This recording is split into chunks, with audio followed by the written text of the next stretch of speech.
Bismillahirrahmanirrahim. Assalamualaikum warahmatullahi wabarakatuh. Jumpa lagi dengan saya di Abil Maiwa Channel.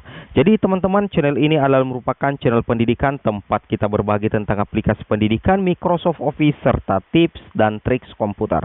Jadi pada video kali ini kembali lagi admin akan membahas sebuah video tutorial terkait 3 aturan resmi cara menulis DRH atau daftar riwayat hidup perorangan dan DRH atau daftar riwayat hidup riwayat dari web SSCASN bagi guru honorer yang lolos seleksi P3K guru tahap yang pertama. Jadi teman-teman, hashtagnya di sini adalah jangan sampai gagal jadi ASN P3K hanya gara-gara kesalahan pengisian daftar riwayat hidup perorangan dan daftar riwayat hidup riwayat dari web SSCASN. Oke, tanpa berbasa-basi dan berlama-lama lagi, kita langsung saja ke videonya. Jadi di sini ini adalah merupakan tampilan pada saat teman-teman akan melakukan pencetakan 2 jenis DRH. Satu yang berwarna kuning dan satu yang berwarna biru. Di situ yang pertama adalah cetak DRH perorangan. Kemudian yang kedua adalah cetak DRA riwayat. Perlu teman-teman pahami, ketika kita mencetak DRH perorangan dan cetak DRA riwayat, itu nantinya kembali akan diunggah teman-teman ya, setelah kita melengkapi biodata berdasarkan aturan yang ada. Nah, jangan salah kaprah ya, ketika kita cetak, setelah kita isi melalui online, kita cetak, kita akan unggah kembali teman-teman ya, seperti itu. Nah, di sini keterangannya jelas sekali. Silakan cetak dan periksa daftar riwayat hidup Anda dengan cara menekan kedua tombol cetak di bawah.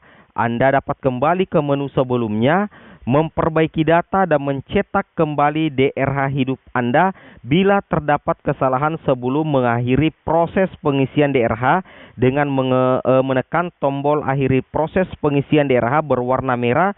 Nah, seperti itu ya. Nah, ketika teman-teman sudah mengakhiri proses pendaftaran, maka itu sudah tidak bisa lagi diperbaiki teman-teman ya. Ini yang harus teman-teman guru honorer sekalian pahami.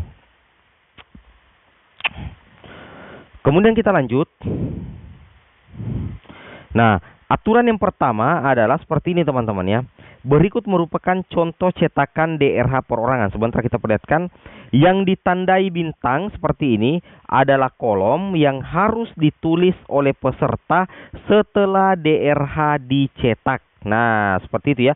Ketika teman-teman sudah mencetak DRA-nya, begitu perorangan, maka yang ditandai bintang ini itu diisi dengan huruf kapital balok. Saya ulangi, itu diisi dengan huruf kapital balok dan tentunya menggunakan tinta hitam. Nah, saran admin di sini terkait pulpen yang digunakan, teman-teman usahakan menggunakan pulpen yang tidak meleleh tintanya teman-teman ya.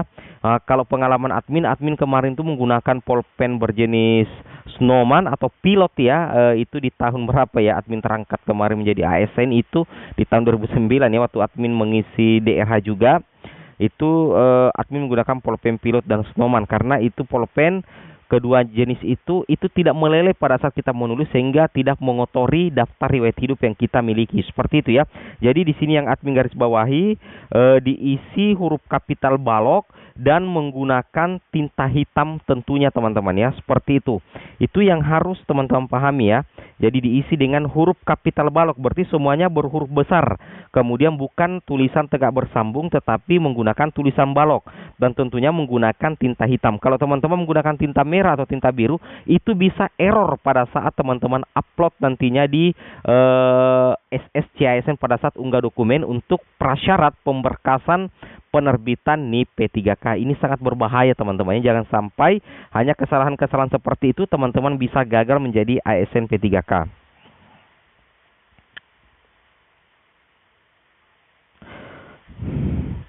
Nah, di sini contohnya teman-teman ya. Ini contohnya yang harus teman-teman pahami. Jadi nama ini ada yang berwarna, ada yang bintang, kemudian bintang.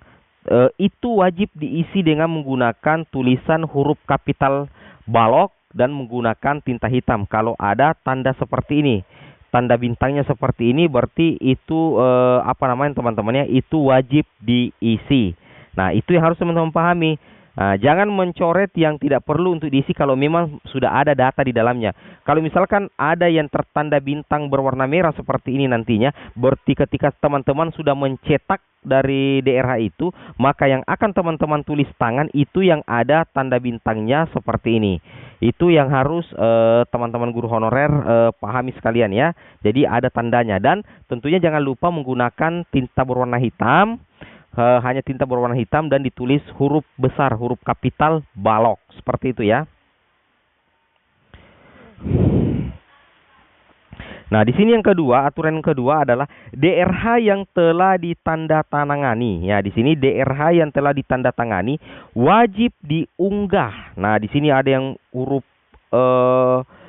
kapital, ini yang berwarna hitam tulisannya. DRH yang telah ditandatangani wajib diunggah multipack atau hasil cetakan DRH perorangan, dan DRH di-scan menjadi satu halaman lalu diunggah di kolom yang sama. Nah, jadi ini yang aturan resmi yang harus teman-teman dengarkan, harus pahami.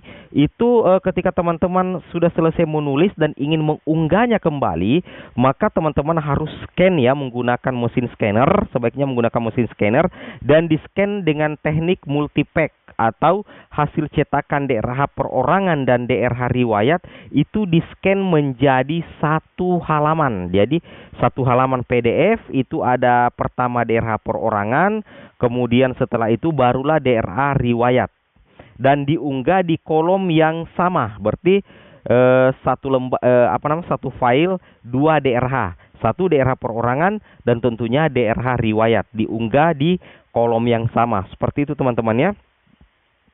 Nah, dan recommended untuk aplikasi atau website untuk menggabungkan dua file dalam satu halaman itu teman-teman bisa kunjungi PDF I Love ya. Saya ulangi, di website di Google teman-teman silakan browsing di PDF I Love di situ, atau I Love PDF. Di situ sangat recommended sekali juga buat teman-teman sekalian ya. Kemudian kita lanjut lagi. Nah, yang ketiga di sini, peserta masih dapat melakukan perubahan ya, pengisian data sebelum klik tombol akhiri proses pengisian daftar riwayat hidup. Di sini kan ada nantinya terakhir itu ada tombol akhiri proses pengisian DRH. Ketika teman-teman belum menekan itu tombol, ketika teman-teman belum menekan tombol akhiri proses pengisian DRH, maka teman-teman bisa melakukan pengisian data kembali atau perubahan pengisian data jika seyogyanya ada kesalahan data yang harus diperbaiki. Tetapi jangan dulu tekan tombol akhiri proses pengisian DRH. Nah, ketika pengisian DRH ini sudah valid dan dianggap sudah benar, maka teman-teman bisa menekan tombol akhiri proses pengisian DRH, baru dapat diklik jika seluruh unggahan dokumen persyaratan yang telah lengkap diunggah. Nanti bisa ditekan tombol akhiri proses pengisian DRH apabila teman-teman sudah mengunggah semua dokumen persyaratan yang dipersyaratkan di aplikasi atau di SSCSN. Nah, di sini teman-teman bisa perhatikan yang berwarna kuning ini adalah ketentuan resmi untuk unggah dokumen. Jadi yang pertama itu adalah format berkas yang diterima harus PDF, ukuran minimal setiap berkas adalah 1000 KB. Saya ulangi, ukuran minimal setiap berkas adalah 1000 KB. Kemudian hindari memfoto berkas dengan kamera handphone, sebaiknya berkas di-scan dengan scanner. Nah, seperti ini yang tiga yang utama ya. Berkas itu jangan JPG tapi harus PDF, seperti itu. Teman-teman silakan baca dulu terkait ketentuan unggah dokumen karena di video sebelumnya admin sudah membahasnya.